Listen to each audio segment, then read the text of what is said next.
Started. My name is Katrina Lee. I'm the Director of Financial Aid at the University of Mount Olive. I'm here to talk to you today just about some of the generalities of financial aid and hopefully make it less intimidating.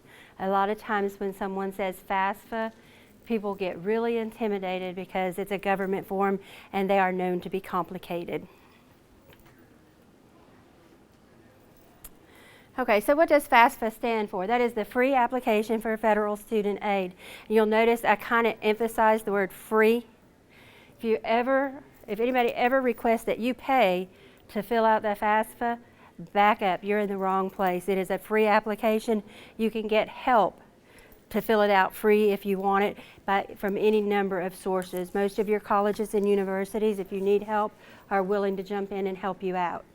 A lot of times what happens is when we're typing, we're going online, we're typing, we are really used to saying .com because that's the most popular one out there. There is a FAFSA.com. Looks very similar to the FAFSA website. You put in all of your information and then at the end of it, they say, okay, now you just give me your credit card information. We're going to charge you $79.95 and we'll file this FAFSA for you. Okay, back out of that. Do not pay $79.95 to file your FAFSA. It's a free application. Okay, it's a lot easier now to complete your FAFSA than it ever has been in the past. Over the past 12 years, there's been a lot of cooperation between other government departments. So the Department of Ed is talking to the IRS. So instead of having to go through the FAFSA and say, okay, I need to go to line 58 and take that number and put the answer here from your taxes, you don't have to do that anymore. You log into your FAFSA, you put in your biographical data, and then it comes to the question, it asks you 3 or 4 questions, it says you're eligible to use the IRS data retrieval tool. So if you say it's okay, we're just going to go out to the IRS and bring your tax information in. Okay, so it happens just that quick. You do have to enter your address exactly as you entered it on your taxes. That's important to remember. Anybody use TurboTax? Yeah, okay. TurboTax, when you're doing your taxes, you type in your address, a box pops up and says, do you mean? And they change it to the standard postal addressing. So drive instead of DR period is capital D, capital R. That's how you would have to type it in. However it's entered on your tax form, it must be letter for letter exactly the same. If you have a letter capitalized, it's got to be capitalized on when you're doing the IRS data retrieval tool. Okay, so all that tax information comes over, it goes into your FAFSA. The average FAFSA is now taking 7 minutes to complete. 7 minutes. Okay, and that's for a novice, someone who hasn't done it year after year. So now, I ask you, is 7 minutes of your time worth the aid that you're going to be getting to go to college? Absolutely is. Okay, so when you start to do your FAFSA, I want you to make sure that the colleges that you're applying for, you need to know what their deadlines are. Okay, you do not want to be applying late. The FAFSA for our current academic year, which is 15-16, is available now. You can go online and you can do it. New move that's going to happen, usually the one for 16-17 would not come out until January. Now we have the early FAFSA. It will be available in October. October 1 of this year, you will be able to apply for your educational benefits from FAFSA for 16-17, which is way, way, way in advance. The reason it's done, the reason that change has happened is 2 things. They're also changing the tax year that you're going to use on your FAFSA. Right now, you file your taxes for your FAFSA for 15-16. You use 2014 taxes. So everybody filed their taxes really, really early, so they have all the information they need to fill out their FAFSA. That's right, they don't, okay? A lot of people actually file extensions, and they don't file until October. So how do they or their children know what their aid is going to be? Early FAFSA, that's how, okay? So in addition to the early FAFSA, the other change that's taking place is that for 16-17, you're going to use 2015 taxes. Then in 17-18, you will use 2015 taxes. So even if you filed an extension on your 2015 taxes, when you file 17-18, those taxes are done. More people will be able to use the IRS data retrieval tool because the information's there. You don't have to wait. Say you do file your taxes quickly, okay? Your school that you're applying to has a March 5th deadline. You file your taxes on, February 3rd. It could take 6 to 8 weeks before you can use the IRS data retrieval tool. So you would have to actually enter all of that information or miss the deadline, okay? That's not going to be an issue with the early FAFSA and using the prior year taxes. So that's a good move. We're all excited about it. Okay, know what the policies of your school are too. And this will apply in large part to your children who may be going to school. They're going to a traditional school. They're looking at getting institutional aid. A lot of your schools won't award your institutional aid unless you do a FAFSA. So even if your kid is saying, hey, I've got a full ride to go to UNC, do the FAFSA just to make sure that they really get it. Okay, because a lot of them require that. Okay, so when you file your FAFSA, you're going to be applying for the federal Pell Grant. A lot of you will qualify for it. Could be up to $57.75 this year is the amount. Next year it's $58.15 for your academic year towards your education. That is grant money. It's free money. You don't have to pay it back. Is that how we want to go to college? Woohoo! Yes. Okay, we want as much free aid as possible. In addition to that, there's currently the Federal Supplemental Education Opportunity Grant, or FSEOG. Okay, qualifies you for that. If you're going into the teaching field and your school participates in Teach Grant, it qualifies you for that. Perkins Loan, if it's still here, it qualifies you for that. And the Federal Direct Student Loan Program, it does qualify you for that as well. It's not required that you take loans at any given time. Okay, how else might you pay for your education? Institutional grants. If you're getting out and you plan to go to school full-time in a traditional day program, find out what the institution offers. There are institutional grants you may qualify for. There's also private scholarships. Your community, a lot of communities have private scholarships. Rotary, Lions Club, places of employment. So if your spouse works in the community at a bank, they may have a scholarship you could apply for. I know we have scholarships that we offer for our spouses. So, anytime you have something like that, that's another way to help pay for it free. The more free money you can get, the better. The last thing on your list that you want to apply for is the loans. Okay, there are different types of loans, and all of them are your last resort. First resort is going to be your federal loans. Okay, they are guaranteed. There's no credit check required. Okay, which is good.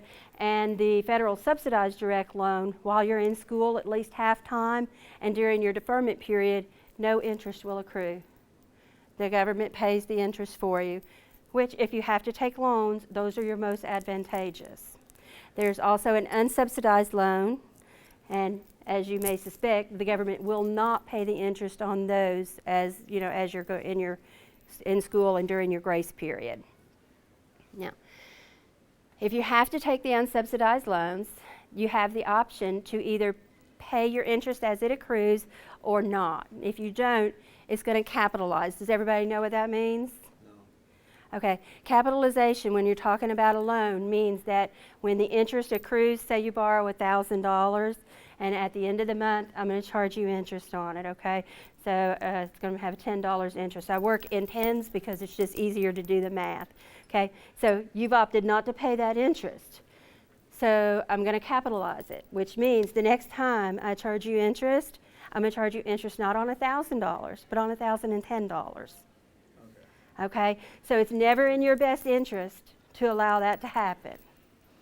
Okay, make sense? Okay, all right. The very, very last option is private education loans. I recommend that you look at private education loans only if you absolutely must and compare that to your subsidized. If you have an excellent relationship with a bank, you might be able to get some lower interest. Maybe. You know, the unsubsidized loan is not credit-based either, so they're not going to run credit. The private education loans, they will. Okay, so depending on your credit rating and your relationship with a bank, if it's unsubsidized or private, I recommend that you look at both of them to determine which one is going to be best for you. The best thing about the government loans is that they are deferred until after you cease attending at least half-time or graduate, whichever happens first. You currently have a 6-month grace period before you go into repayment, which means after you cease attending at least half-time, you've got 6 months to get a job, start working, save some money, and then start making your payments. And the final thing that I'll say about the loans is that on the government loans, there are multiple repayment options, probably about 8 now. Okay, so when you do your exit counseling, which your school will remind you, hey, you're graduating, you took loans out, go do your exit counseling. What they'll do is they'll go through and see which of the repayment options works best for you. If you're unsure, if you're not comfortable making that kind of financial decision, find someone who can help you and explain it to you. Your whatever college you're going to, the financial aid office should avail themselves to walk you through it if you need that type of assistance. We've got a person on our staff right now who is in a income-based repayment. We don't pay much, so his payment is 0 right now. Every year he goes in and he recertifies his income with the lender, and they'll evaluate, okay, how much do you need to pay now? As long as he makes on-time payments for 10 years, those loans are then forgiven, whatever balance is left. So if we never give him a raise, he could theoretically pay 0 for 10 years and then the loan is forgiven. There are also some service for, forgiveness for service. Okay, so if you are going into the criminal justice field, a high-need teaching field, nursing in an area that is, economically they need nurses, if you're doing something like that, you may find that you qualify for that kind of forgiveness as well. So for each year of service, they would forgive some of your loans. So keep those things in mind.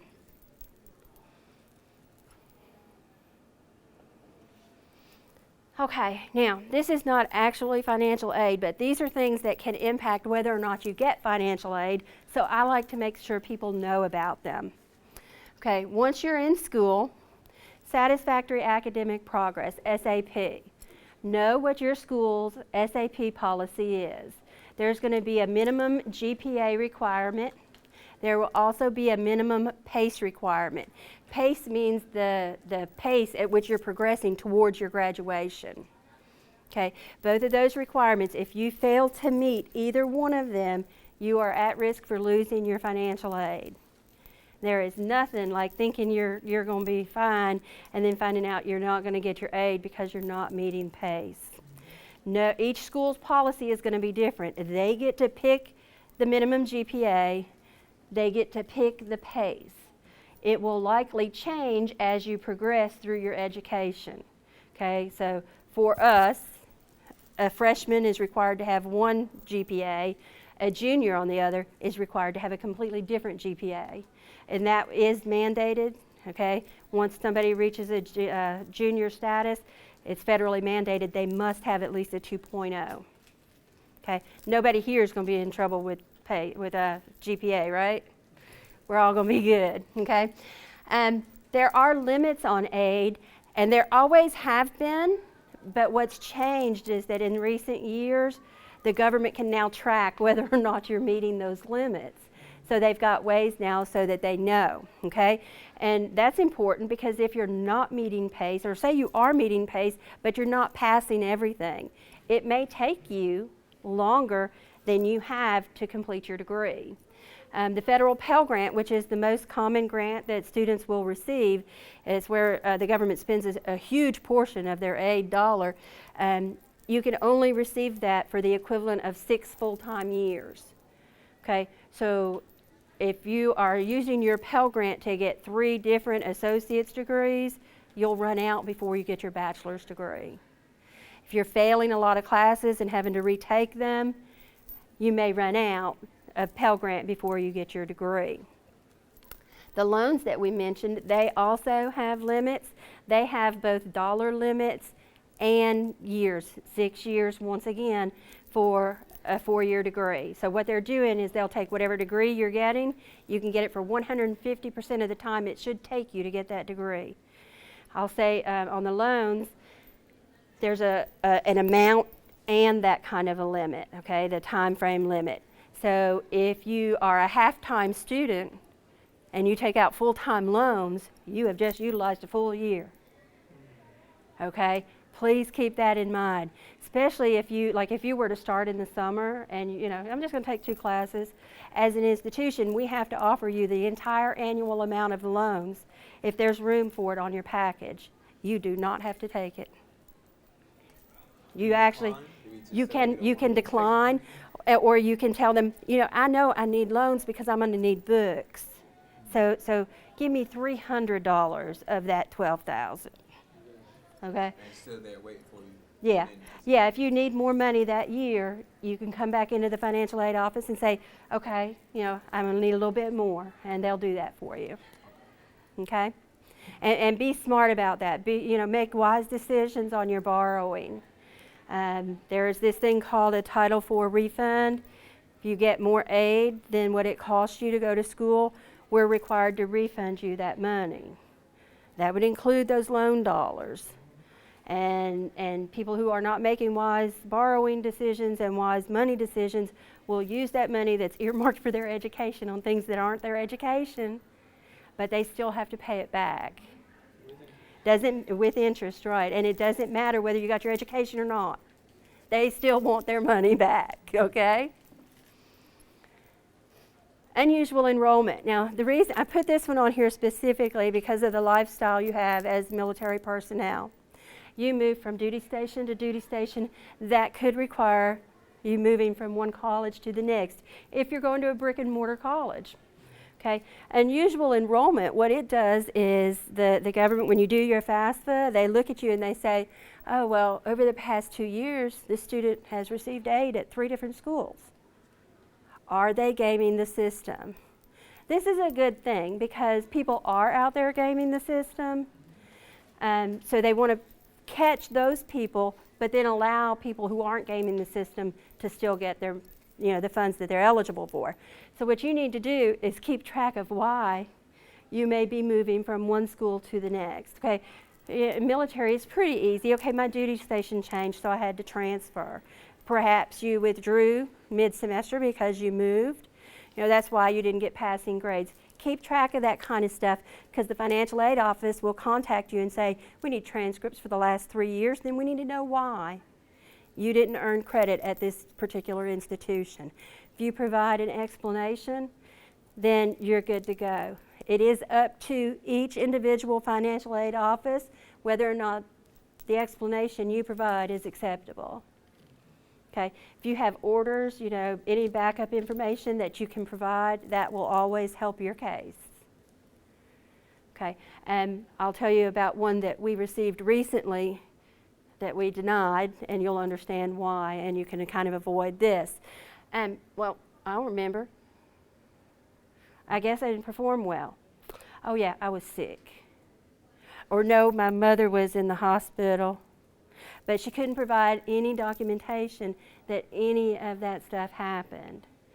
Okay, so we denied her. In addition to that, the student had attempted 89 credit hours and successfully completed 45 of them. Okay, so to us that looked like someone who was gaming the system. They're not in it to get their degree, they're in it to get those refunds I talked about. Okay? All right, so we've talked about the FAFSA. Much easier now with the IRS data retrieval tool. There's also a lot of skip logic built into it. So it'll ask you a few questions and determine you don't have to answer the next 10. So even though it's still a very lengthy application, you may not have to fill out all 8 pages of it. Students fill out one section. Parents of those students, if required, fill out another section. Does anybody have children that they're getting ready to send to school right now? Okay, good.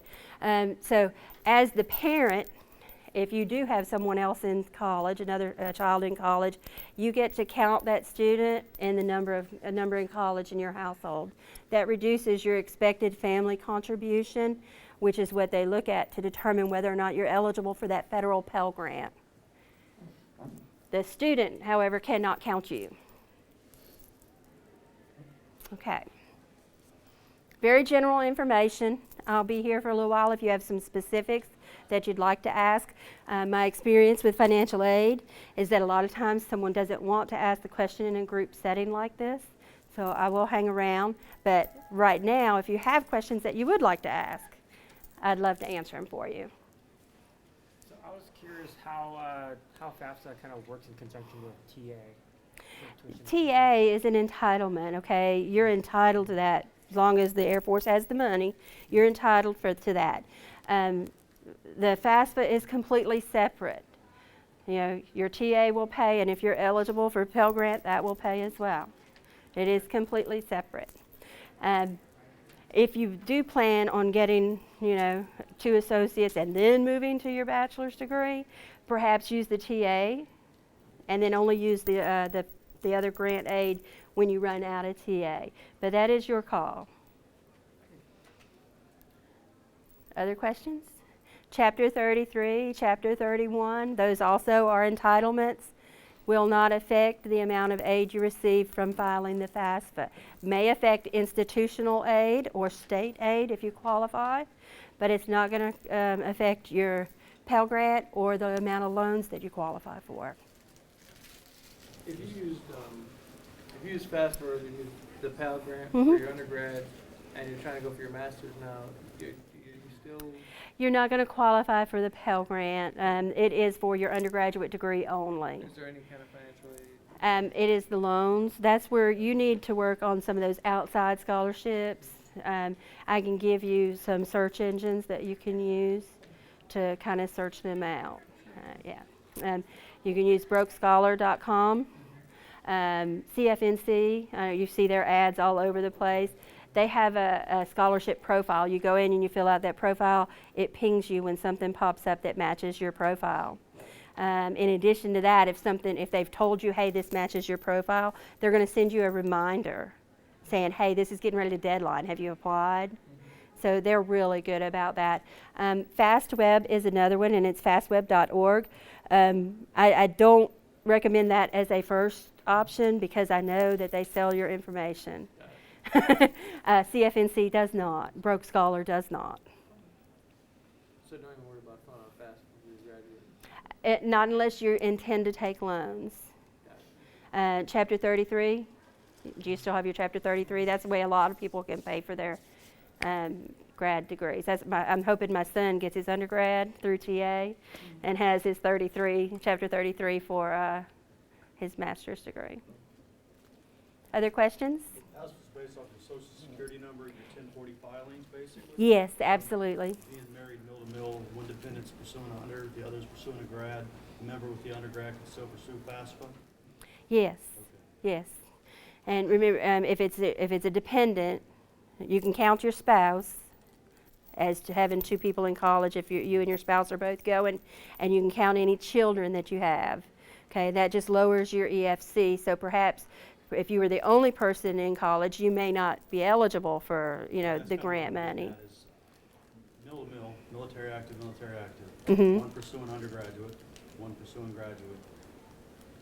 Member would file, but would there be no claim of the other dependent, The- or active duty member, Okay. spouse, so to speak, but the children could be leveraged Mhm. on the floor. Yeah, if they're in college as well. And so if you're seeking your undergraduate degree and spouse is seeking their graduate degree, you're not going to count each other because there's no reason for the graduate level to count you because they're not going to get grant money. And it is if they're seeking their undergraduate degree is the way the question reads. So you wouldn't be able to benefit from that spouse being in school. Other questions? Okay. I appreciate y'all being here today. I hope you found the information helpful.